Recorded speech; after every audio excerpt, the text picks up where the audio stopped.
सरस्वती शिक्षा समिति पाली द्वारा संचालित ऑनलाइन शिक्षण सत्र 2020-21 में आप सभी भैया बहनों का हार्दिक स्वागत है। कक्षा 7वीं विषय गणित के तीसरे अध्याय आंकड़ों का प्रबंधन। आज हम तीसरे अध्याय का अध्ययन प्रारंभ करेंगे। पिछले भागों में हमने दूसरे अध्याय का अध्ययन पूरा किया था। आज हम इसके तीसरे अध्याय आंकड़ों का प्रबंधन उसके बारे में अध्ययन करेंगे। तो पहले आपको बता दें आंकड़ों का प्रबंधन होता क्या है।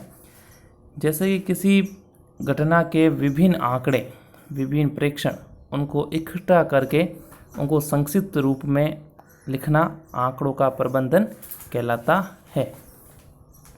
उदाहरण के तौर पे जैसे क्रिकेट के खेल में एक बल्लेबाज ने 100 मैचों में अलग अलग रन बनाए, तो उन सभी रनों को अलग अलग प्रकार से व्यवस्थित करना, अर्थात 10 से 20 के बीच उसने कितनी बार रन बनाए, 20 से 30 के बीच उसने कितनी बार रन बनाए, 50 रन कितनी बार बनाए, उन प्रकार उनका अलग अलग संग्रह करना आंकड़ों का प्रबंधन कहलाता है।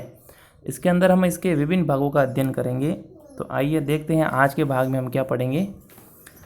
आज का भाग 1, उसमें हम समांतर माध्य यानी औसत उसका अध्ययन करेंगे।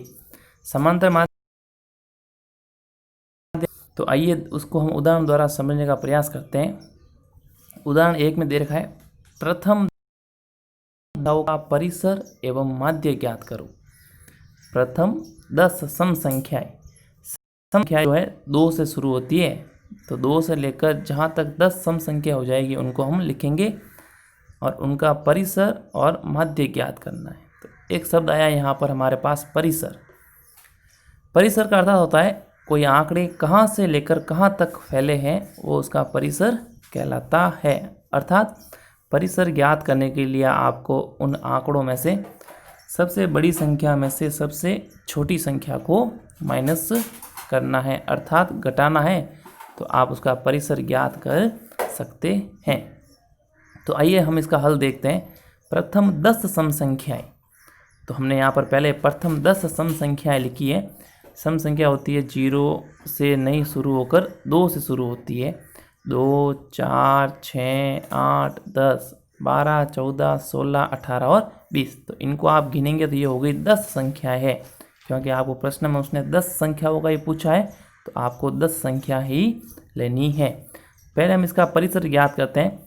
तो परिसर ज्ञात करने का तरीका है जो है सबसे बड़ी संख्या माइनस सबसे छोटी संख्या। तो सबसे बड़ी संख्या है हमारे पास 20, सबसे छोटी है 2।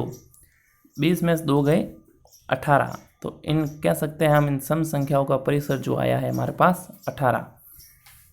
अगला भाग है समांतर माध्य। तो इसका सूत्र आप याद रखेंगे। समांतर माध्य का सूत्र होता है प्रेक्षणों का योग बट्टा प्रेक्षणों की संख्या। अर्थात जो अंक आपको दे रखे हैं उन सब का योग करना है और वो कितने अंक हैं यानी प्रेक्षणों की संख्या, उसका इसमें भाग देना है। तो यहाँ पर हमने इसका हल लिखा है प्रेक्षणों का योग, यानी जितनी भी संख्याएं थी उन सब का योग करना है और बट्टे में है प्रेक्षणों की संख्या, अर्थात ये कुल कितनी संख्याएं हैं, अर्थात प्रश्न में आपको कुल कितनी संख्याएं दे रखी है वो यहाँ पर नीचे लिखना है। तो हमें यहाँ पर 10 संख्याएं दे रखी है, तो हमने 10 का इसमें भाग दिया। इन सबको जोड़ने पर उत्तर आता है 110। 110 में 10 का भाग देने पर हमें इसका समांतर माध्य जो है प्राप्त हुआ है 11। तो ये जो अत्यंत ही सरल है, एक और उदाहरण द्वारा इसको समझने का प्रयत्न करते हैं। यहाँ पर माध्य का सूत्र लिखा है, आप इनको लिख भी सकते हैं और याद करेंगे। उदाहरण 1 में देखा है, आशीष 3 क्रमागत दिनों में 4, 5 और 3 घंटे पढ़ता है, तो उसके प्रतिदिन पढ़ने का औसत समय क्या होगा। औसत का मतलब समांतर माध्य ही आपको ज्ञात करना है। तो यहाँ पर 3 संख्या है, 4, 5 और 3। तो आशीष के पढ़ने का औसत समय पढ़ाई में लगाया गया कुल समय बटा दिनों की संख्या जिनमें पढ़ाई की, अर्थात वही बात होगी सभी प्रेक्षणों का योग बटा प्रेक्षणों की संख्या। तो इन सभी का योग करना है और हमारे पास 3 प्रेक्षण है, अर्थात 3 संख्या है, तो 3 का इसमें भाग देना है। 4 और 5 9, 9 और 3 जोड़ने पे होते हैं 12। 12 में 3 का भाग दिया तो उत्तर आया हमारे पास 4 घंटे प्रतिदिन। तो हम कह सकते हैं आशीष प्रतिदिन 4 घंटे के औसत से पढ़ाई करता है। ये जो 2 उदाहरण हमने समझे, इनको आप कक्षा कार्य के रूप में लिखेंगे। और आइए बात करते हैं आज के गृह कार्य की। गृह कार्य में आप प्रश्नावली 3.1 के प्रश्न संख्या 2, 3 और 4 इनको आप हल करेंगे। जैसे दूसरा प्रश्न यहाँ पे अंक आपको दे रखे हैं, इनमें सबसे बड़ा अंक कौन सा है, सबसे छोटा कौन सा है, इनका परिसर और इनका माध्य ज्ञात करना है। तीसरे में प्रथम 5 पूर्ण संख्याओं का माध्य ज्ञात करो। प्रथम 5 पूर्ण संख्या अर्थात 0 से शुरू होकर 0, 1, 2, 3 और 4 5 संख्या ले ली आपने, उनको जोड़कर 5 का आपको भाग देना है। चौथे प्रश्न में यहाँ पे 8 पारियों में बनाए गए रन हैं, तो उनका माध्य ज्ञात करना अर्थात इन सबको जोड़ के 8 का भाग देना है।